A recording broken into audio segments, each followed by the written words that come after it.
جس وقت ابرا پوری تیاری کے ساتھ آیا نا اور اس نے وہ اونٹ واپس کر دیے آپ کو، آپ واپس آئے تو اپنے خاندان کے لوگوں کو کہا کہ لوگوں تم اوپر غاروں میں چلے جاؤ، اب حملہ ہونے والا ہے۔ لوگ کہتے عبد المطلب تم بھی آؤ ہمارے ساتھ۔ آپ نے کہا نہیں، میں حتیم میں رہوں گا، کعبہ شریف کے ساتھ میں یہاں پر رہوں گا، میں نے نہیں جانا۔ لوگ کہتے کہ آپ بھی ساتھ ہو۔ وہ کہتے تھے ایک جو لفظ جو جملہ ہے نا آپ کا بڑا تاریخی ہے، آپ نے کہا ایسے کیسے ہو سکتا ہے کہ میں اللہ سے بندگی اور اللہ سے محبت کا دم بھرتا ہوں اور اس مشکل وقت میں اپنی جان بچانے کے لیے اپنے خدا کا گھر چھوڑ کر کہیں اور پناہ لے لوں، یہ میری محبت گوارا نہیں کرتی۔ کہا میں نہیں جاؤں گا۔ تم کعبے کو گرانے کے لیے آئے ہو، میری کعبے کی ڈیوٹی صرف اس کی خدمت ہے، اس کی حفاظت میرے ذمہ نہیں ہے، اور میں صرف تم سے یہ کہوں گا کہ میرے 200 اونٹ تیرے فوجی، تیرے پولیس والے، تیرے حارسین میرے 200 اونٹ لے کے آگے، میرے وہ اونٹ واپس کر دو۔ تو جو ابرا ہے نا اس نے اپنی آنکھیں نکالی، بھویں اوپر کی، اور اس نے کہا او بطحا کے سردار، اے قریش کے سردار، میں تو تجھے بڑا بندہ سمجھ رہا تھا، تم تو کچھ بھی نہیں نکلے، تم تو کچھ بھی نہیں، تم اپنے اونٹوں کی بات کرتے ہو، یہ کیسی سرداری ہے؟ تم اپنے اونٹ مانگتے ہو، میں تمہارے کعبے کو گرانے آیا ہوں، تمہیں کعبے کی کوئی فکر نہیں، اپنے اونٹوں کی فکر ہے۔ کہا میرے اونٹوں سے میرے قبیلے کا رزق چلتا ہے، میرے اونٹوں کے اوپر میرے خاندان کے لوگوں کی تجارت چلتی ہے، اونٹ میرا مسئلہ ہے، اونٹ میری ملکیت ہے، اونٹ میری ضرورت ہے۔ جو کعبہ ہے نا، کعبے کا مالک ہے، کعبے کا سائیں ہے، کعبے کا رب ہے، وہ کعبے کی حفاظت خود کرے گا۔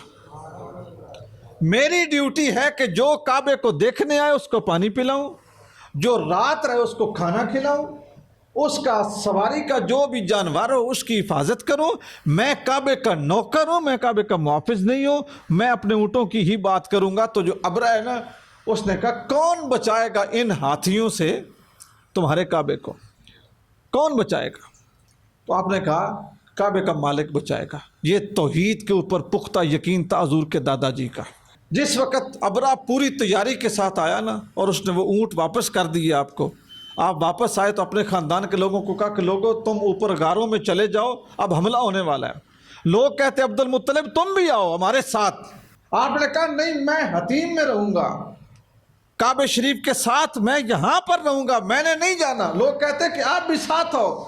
وہ کہتے تھے ایک جو لفظ جو جملہ ہے نا آپ کا بڑا تاریخی ہے، آپ نے کہا ایسے کیسے ہو سکتا ہے کہ میں اللہ سے بندگی اور اللہ سے محبت کا دم بھرتا ہوں اور اس مشکل وقت میں اپنی جان بچانے کے لیے اپنے خدا کا گھر چھوڑ کر کہیں اور پناہ لے لوں، یہ میری محبت گوارا نہیں کرتی۔ کہا میں نہیں جاؤں گا۔ اب اس سے آگے جو تاریخ کہتی ہے نا، اس کا جو بڑا ہاتھی تھا نا ابرا کا، اس کا نام تھا محمود۔ وہ ہاتھی آگے لگا ہوا، باقی ہاتھی اس کے پیچھے۔ جیسے کعبہ شریف کے نزدیک پہنچے نا تو وہ ہاتھی بیٹھ گیا، اس کے منہ پہ ماری گئی، اس کی جو یہ ہے نا ہڈی، ریڑھ کی ہڈی، یہ ٹیڑھی ہو گئی، اتنا اس کے اوپر تشدد ہوا، لیکن کعبے کی طرف وہ نہیں چلتا تھا۔ اس کا منہ شمال کی طرف کرتے وہ دوڑ پڑتا، اس کا منہ یمن کی طرف کرتے وہ دوڑ پڑتا، جنوب کی طرف کرتے دوڑ پڑتا، کعبے کی طرف وہ نہیں جاتا تھا۔ اور میں نے ایک روایت یہ پڑھی کہ اس ہاتھی کے کان میں آ کے، نفیل ایک شخص تھا، اس نے اس کے کان میں آ کے کہا تھا کہ تو جس خدا کی مخلوق ہے نا، یہ اس خدا کا گھر ہے۔ ہاتھی کے کان میں کہا تھا کہ تجھ کو جس خدا نے پیدا کیا ہے نا، یہ اس خدا کا گھر ہے، جو خدا تجھے رزق دیتا ہے، پالتا ہے، جس زمین کے اوپر چلتی ہوئی جس کی زمین ہے، یہ اس کا گھر ہے۔ تو اس ہاتھی کے دل میں یہ بات بیٹھ گئی، یا اس کے ذہن میں یہ بات آ گئی، یا خدا کی یہ قدرت، کعبے کی طرف اس کو کرتے وہ نہیں جاتا تھا، پیچھے کو وہ دوڑتا تھا۔ ابھی یہ کشمکش اسی طرح جاری تھی کہ اللہ تعالیٰ نے سمندر کی طرف سے ابابیلوں کا، کمریوں کا لشکر بھیجا، اور ان کے پاس 3 کنکر تھے، 2 ان کے پنجوں میں اور ایک ان کی چونچوں میں۔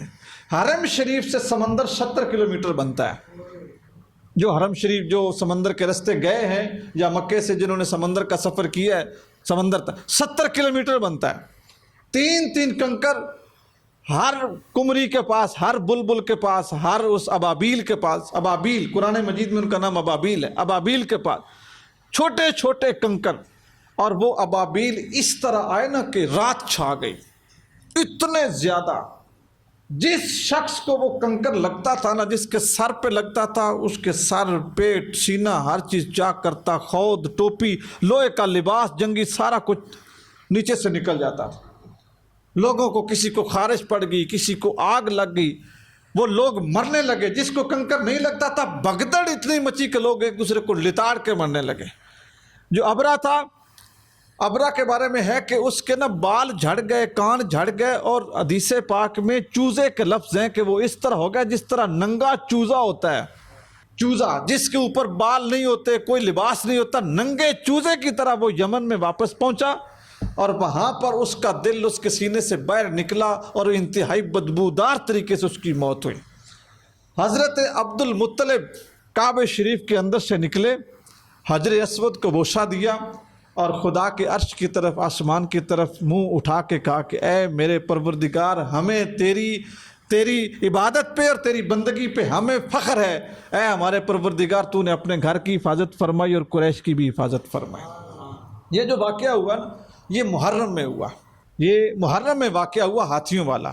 اور قرآن مجید میں اگر آپ اس کی تفسیر پڑھیں نا، لإیلاف قریش، سرکار کے قبیلے کا نام بھی قرآن نے ذکر فرمایا۔ ایلافہم رحلۃ الشتاء والصیف، یعنی سردی اور گرمی کے جو ان کے قافلے نکلتے تھے نا تجارت کے، ان کا ذکر بھی فرمایا ہے۔ اور وہیں پہ اللہ تعالیٰ نے پھر یہ بھی فرمایا، الم تر کیف فعل ربک باصحاب الفیل، اے میرے نبی کیا آپ نے دیکھا نہیں کہ تمہارے رب نے وہ ہاتھیوں والے لشکر کے ساتھ کیا کیا، ان کے ساتھ کیا ہوا۔ محرم شریف میں یہ واقعہ ہوا، اور اس واقعے کے 50 یا 55 دن کے بعد رسول اللہ صلی اللہ علیہ وسلم اس دنیا میں تشریف لائے۔